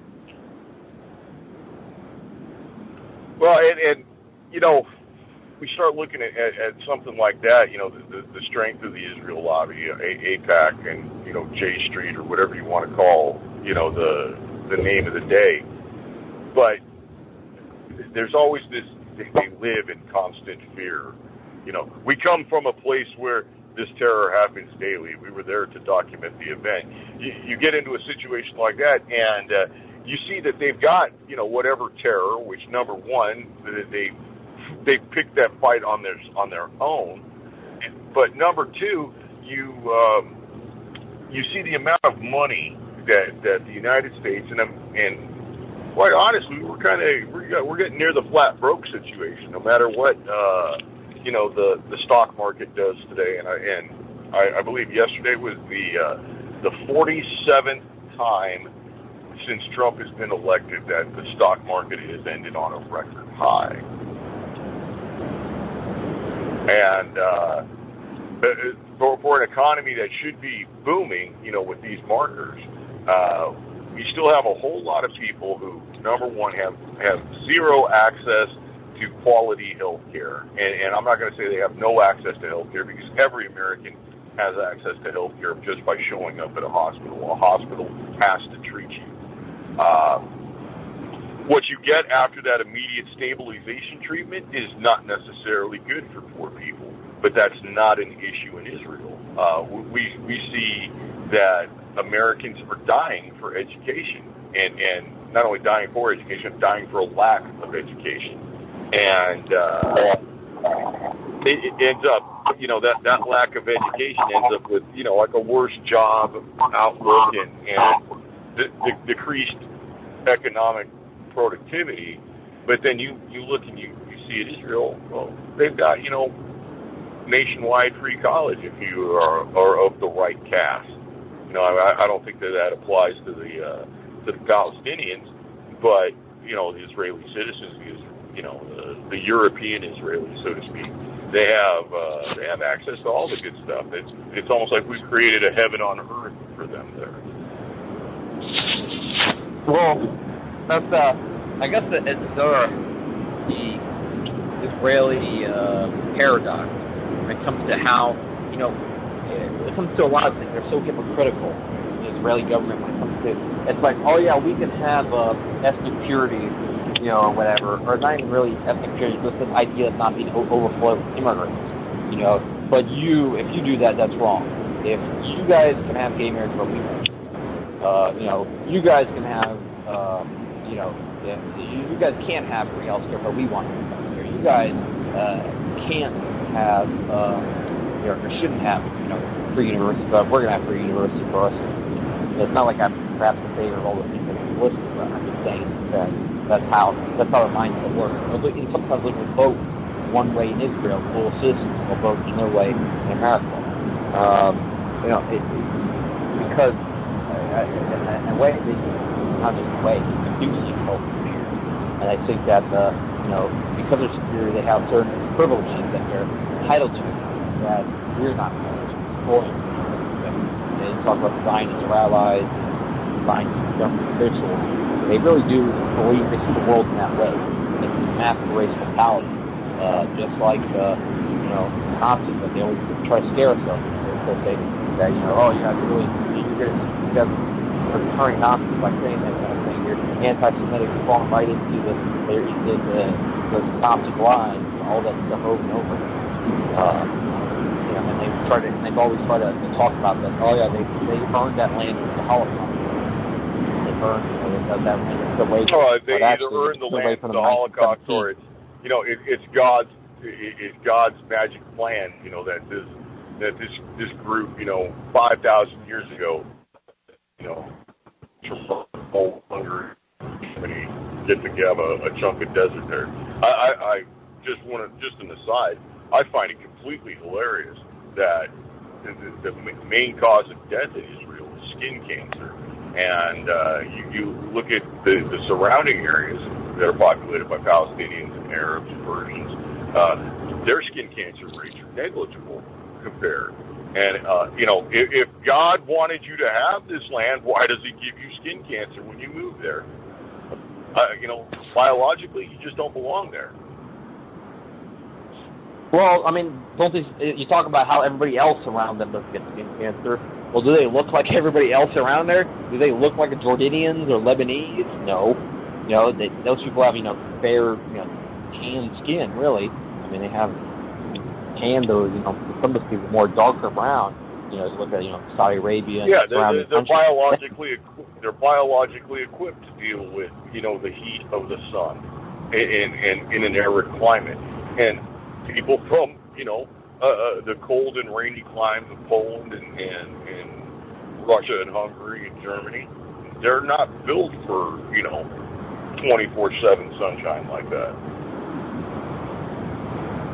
No, they're not. I mean, in fact, if you look into it, these people are from some of the countries where they have the lightest skin tone on the planet. I mean, even lighter than like your average American. The average American white people. That in the country of Poland, where they really don't see a lot of sunshine all year. A lot of these people came straight from that one. They came from Hungary. In fact, that's where Netanyahu's parents come from, I believe. Yasmin is the real surname of Benjamin Netanyahu, which, Netanyahu, again, I say, it's a nom de guerre. It hides where he's really from. Yasmin would be like, wait a minute, this guy's European, really, Polish now. No. Well, he tries to make it seem like that him and his family have been there for, for 100,000 years. Something. Been there for 50 years. His dad showed up in Israel in what, like 51 or something like that? His parents showed up in Israel in 51. Yeah. And I mean, you find like little subterfuges and little deceptions like that all the time when you start looking at I was just saying when you start looking at Jewish Americans, because honestly, I'm not going to say Zionist or Jew or anything like that. I'm not going to try to make that delineation, because 70% of Israeli Jews identify as Zionists and identify as atheists at the same time. So you're not entitled to any sort of religious protection, for your religious beliefs when you're an atheist, right? Maybe I might be wrong, but I don't. Well, how I see it, here's how I see that ultimately people. I mean, I think that in a way, I think that a lot of people that, so a lot of the atheist Zionist Jews that are in Israel, they're not really influenced by the religious perspective. They're more influenced by the Torah, or I mean, not the Talmud. But preaching is pretty much the guideline for the way that people in Israel see the world. The Talmud pretty much paints the Goyim as inferior to them, to be almost a cattle to the Jewish person. And these people, these Zionists, it's not religious, it's political. This for them. Their outlook, they see themselves superior to see themselves, even like the one prime minister from the 80s, when Reagan was in, said that they were divine beings on this planet, something like that. They really believe themselves to be that way. It's like the same kind of thing that the ultimate scheme about happening in Germany, that they are themselves. They're signing not from the highest thing of society, which is coin, which is transfer agreement. And you look at the ideology; it's similar. Of course, you're going to probably debate that. And I was just kind of the reason why I said that. I kind of just wanted to illustrate the take, or I not heard the take, but just to give the listeners a little bit of give the show a little bit more rolling as we go down the last 20 minutes to get a little bit of a good, spectacular finish. Well, yeah, a strong finish to an episode like this is always warranted. But I mean, all right. So let's cut down to the brass tacks, all right? So the Israelis, the Jews, have historically separated themselves from everybody. And as you mentioned earlier, they refer to non-Jews as Gentiles, Goyim, you know, and with the Goyim being a slur, that means cattle. Or, you know, they'll tell you, no, that just means foreigner or something like that. But the way they use it is in reference to cattle. Now, you've got this group that from birth is trained in, I guess, groomed and raised in a fashion that's completely the antithesis of how the Western mindset works. So you've got this built-in, like, superior mindset that they are better. And you start to end up looking at certain little quirks, like, all right, so you have your father's last name. The lineage of your family is passed down from your father. Your father gave you your last name, and when you have a child, when you have a son, your son will take your last name, and he will pass on his genes with another woman and have a child, and that child will have that same last name. But that's not how the Jewish people work. And I'm not saying Israelis or Zionists. I'm saying Jewish. That's not how they do it. They pass on their lineage paternally. And you start looking at it, there's really only one reason to pass it on paternally. And I think we can see that, you know, just correlating this reason with the fact that every Jewish holiday is either a commemoration of the time that they were slaughtered here or thrown out of here.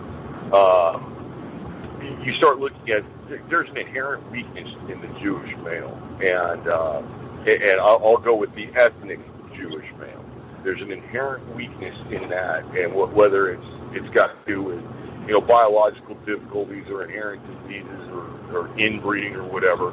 But I think at some point in the past, you know, the High Council of Rabbis and Saracens got together and determined that the Jewish male was combat ineffective, and he was not a fighting unit. And to produce more of these will produce nothing but slaughter and probably the end of the Jewish quote-unquote race. And so I think at some point in the past, they decided that they had to slut up their daughters and wives and have them go out and collect effective Gentile sperm to raise the quality of the offspring, so to speak. And you know, if you do that the normal way that the rest of the world does it, well, then that child bears the lineage of his father. But that's not how it can work in the Jewish religion. So I think that's why it's passed on paternally. And it might be uncomfortable to talk about for some. I mean, honestly, I think if there's something uncomfortable for you to talk about, you should talk about it until you are no longer uncomfortable. Well, you know, I don't know if I would say they're necessarily combat ineffective, though, because they did. It's hard to say. I mean, because, you know, they did have some pretty big military battles, I guess, in the 1973 war and stuff like that. I don't know if that was. I know 1967 that was purely them playing low, you know, going lower than the Egyptians or anybody else would. You know, but they did. I mean, it's hard to say about if they're, you know, 100% terrible fighters in war, but. You know, when you think about it, it's true. They haven't been to the where, like, you think of what. But if you were not a terrible war fighter, you wouldn't get kicked out of 350 places historically. You know, there's the what is it? 109 times out of 84 nations. If you actually look it up, it's 350 times that the Jew has been expelled or run out or slaughtered or massacred or whatever. And that's not just anti-Semitism. At some point, you have to realize that if you are evicted from every house or apartment, you're banned from every bar and restaurant, and you're fired from every job, The problem isn't the landlord. The problem isn't the bartender. And the problem isn't your boss. The problem is you. And I think that's a legitimate statement. Yeah, there's definitely been quite many times that the Jews have been kicked out around the world. Well, I mean seriously, every Jewish holiday is a commemoration of some sort of exodus or some sort of expulsion or some sort of slaughter and massacre of them. And look, I mean, I was raised Catholic, and I mean, I'm not saying that I adhere to the Catholic doctrine or anything like that, but I mean, it basically set my programming for the rest of my life, gave me my values. And I look at a religion that has that as like its overriding goals and themes, and then I look at my religion, which has, I mean, there's a good deal of heartache and persecution for Christians in the past, in the historic biblical past, but that's not the way. We don't necessarily celebrate these things. We don't get a day off for them. And I think that the Catholic Church has been usurped or maybe violated to a way that's not necessarily going to benefit the average parishioner. And this is not just to pick on the Catholic Church. I think this goes through all of the West. Well, I don't know. Catholic Church is definitely. I mean, they've made it in the last. I think it happened a long time ago. Last millennia. Some point. What I'd like to know, and I mean, I don't know how familiar you are with the Bible. I mean, like I said, I went to Catholic school growing up. I went to a Catholic high school, and it has always bothered me that one of the biggest stories that's in the Bible is the time where Jesus goes into the temple and flips over the money changers. He destroys the merchants' efforts in the church, and that's something that Americans are supposed to learn from, or I shouldn't say Americans, but Christians are supposed to learn from that it's not all about money, and when you are involved in this, you're involved in this for the right reasons. And this is such a seminal event in the Catholic and Christian dogma. Why doesn't that day get a holiday? I mean, like, seriously, there should be a, happy kick the merchant's ass day. Not only that, it doesn't even get like real mention of too much. Like, out of all the stories, that's not the one that you hear like American Christians really talk about too much. They seem to talk about the I don't know. I guess really one of the more famous ones would be I don't know. I guess I hear a lot. Well, not really a story, but of course, it seems like the ones people are obsessed about is either some kind of when it comes to the American evangelical boom, of course they're obsessed with the 7 lines or whatever about homosexuality in the Bible. And there's other people are obsessed with, but a lot of the people that try to criticize the Bible, they'll try to, talk about, stuff that is outdated for sure, 2,000 years ago, they're talking about slavery and stuff like that. But people don't realize that there's 2,000 years ago. But maybe there are some outdated philosophies or something along those lines. But then, those outdated philosophies are like the basis of the belief. And I'm so sorry. I just hit a train track that was just going just a little too fast. Sorry, I'm pulling a trailer as we speak. I'm pulling a little camper. So I got to take it easy, but yeah. I think that it comes down to they're not raised on the same system, and like I'd like to give like my brother who I do my show with, and I'm honored that he does my show, or I should say our show. I I'd like to say that we're both, like, if we could compare humans to computers, I would say that he and I are the same, Pentium 3 chip or whatever. I'm not necessarily a computer guy, so I just made us sound old and weak. But we're the same chip or the same processor. But he's got, through his life experiences and all that, he's got different upgrades, and I've got different upgrades from him, regarding my life experiences. But we have the same core beliefs. We have the same core operating system. And you start playing around with Zionism in this, and you rapidly find out that they are not operating on the same platform as you.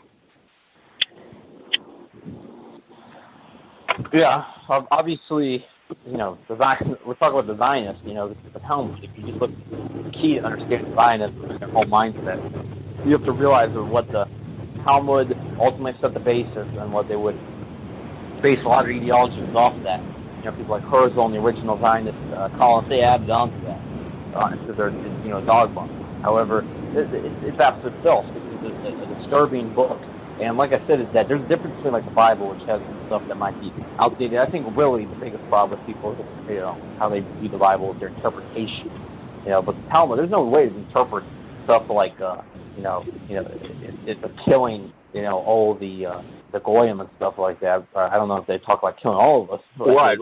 And we see one of the major differences is that the Christian, the Catholic, the evangelical, or whatever, they're expected to share the Word of God. They're expected to not only share the Word of God, they're expected to almost to proselytize, to bring that, and to give the book, to give that Word to someone else. But it's what is it?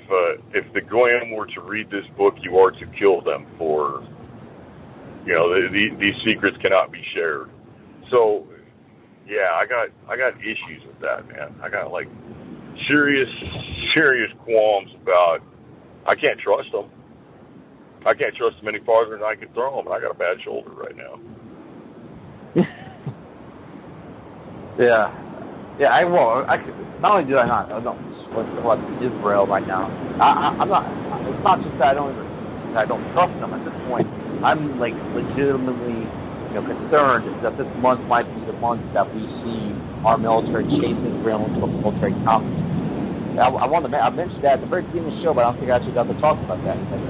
Trump is most likely going to decertify the Iran deal this month, and if that happens, it's really going to put us back to it would indicate that our government went back to the status of 2012, where pretty much where anything's on the table again, that Iran deal out the window. That's a bad move. That's a bad move. He's going for it. He looks like he's like 100% because he talked about how he's gonna heavily revise it. So you know what that really means, is that he's gonna try to force Iran into a really bad deal for them. They're never gonna go for it, and the deal's gonna be gone. That's what it really means, is that this talk about that they're gonna heavily revise the Iran deal. I might not totally scrap it, but we're gonna totally 100% do a U-turn on it and make them give money to us or something like that. I don't know. That's kind of like his message there. Ultimately, what I want to know is why Trump's screaming about this Iran deal, and one of the things I do like about Trump is he is a businessman. He is a deal maker, and he's got a significant presence. But why is this Iran deal is the worst deal in the history of the United States ever, by far, 100%, and all that kind of noise. But the money that we give to Israel, what is it now? We're at $35 billion or something like that. That money there is no discussion of how shitty that deal is. Well, yeah, of course. No discussion of that at all. That it's $5 billion annually, and then they get like packages. They get like a flat rate, and then they get like a extra rate for just doing nothing, just for being them. It's like, oh yeah, you guys are, you guys have remained our ally, so here's more money for that. Israel is you haven't shot at any of our boats in a couple weeks, so thanks. Here's a couple extra billion. Don't worry. Don't worry, Chris's grandkids will pay for that. It's more like, I think at this point, it's more like my great-great-grandkids or something like that. It's going to be, right now we've already spent, how much money? We spent, I can't even try to calculate this right now, but, I know it's $5 billion annually plus packages. I mean, I'm pretty sure the amount of the number that is like over $500 billion, maybe $1 trillion you've given to them over their 70-year span. I mean, this is absolutely absurd. This is a country with, 8 million people, and we're giving them $8 million a day. I mean, this is right. Where does it go? It's some insane amount per person, and I mean that of course does not include any of the Palestinian persons that are within Israel, but and then the standard argument that's used against anybody who would even dare think of complaining about this situation is well, it's really only pennies that you're giving. And, but you know what, goddammit, go get your own fucking pennies.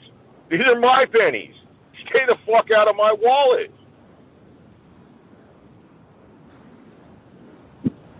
Yeah. So it's like, this whole, but that's with all taxes, and it's like something ridiculous they're taxing for. And they're like, oh, it's only a penny here and there. Yeah, but it's the fucking principle. You're taking from all of us collectively this giant amount of money, and all to do atrocities ultimately when it comes to Israel. Is that they are, I don't feel any sort of patriotism knowing that, you start getting into, it's my tax money. Well, honest to God, it probably isn't our tax money. It's just debt burden that's shoveled onto our offspring and our descendants. But I don't feel any sort of pride or patriotism or joy at the fact that knowing that my grandchildren, my great-grandchildren, your great-grandchildren are going to be in debt to the Israel, in debt to international bankers, quote unquote, for the Israeli war machine to basically slaughter unarmed Palestinians. I mean, what was the last incursion into Gaza? It was something like 1,100. A little more than 1,100 killed, and of that, it was like they figured out the number for something like 86% were either children, women, or the elderly. And the number of the elderly, quite frankly, in Israel or in Palestine, the number of elderly is very low because they don't get old. They don't get old. They die. 2,000 the number of dead. The last time, 2014, 8,000 injured, I believe, like 88,000 to 100,000 homeless. In a country, not even a country, an occupied territory only has 2 million people total, and 100,000 are homeless. That means that how I figure it is that somewhere around what?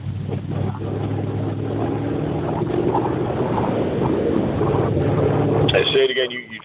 You just blinked out. Did I just cut out? Am I back? Yeah, you're back. So you had said that the number is 9,000 and what? It's 2,000 were killed, over 2,000 killed, 8,000 injured, and about 100,000 homeless. So that equates to, we can figure that 110,000 directly affected. Not even like... hell, if I was a god, I'd totally promise some land to people who were able to do that. I mean, that shows that you can smite with the best of them. Yeah, that's just filthy disgusting, man. And that's really beyond disheartening. I do not endorse any action that supports Israel by any means. Nothing. I wonder if later, if we're going towards the end of the show, some wrapping up thoughts that perhaps that one day if we're ever on put on trial for quote unquote hate crimes for what we've said, the top police ever gets to that level in the country, then it will be like one of the shows they're going to play. It's like up here you have Exhibit A, them talk about Israel. You have Exhibit B, and you'll just bring back, or you're just going to bring back all the radio shows you do together, whatever, in trial. And these guys are 100% neo-Nazis and white supremacists, and which would be a little bit funny for me because I have like a long hair and I look more like Che Guevara than a skinhead. But I guess they can try and argue that. I don't know. I think in your case, you might fit more the classic profile. Well, I do keep the short hair.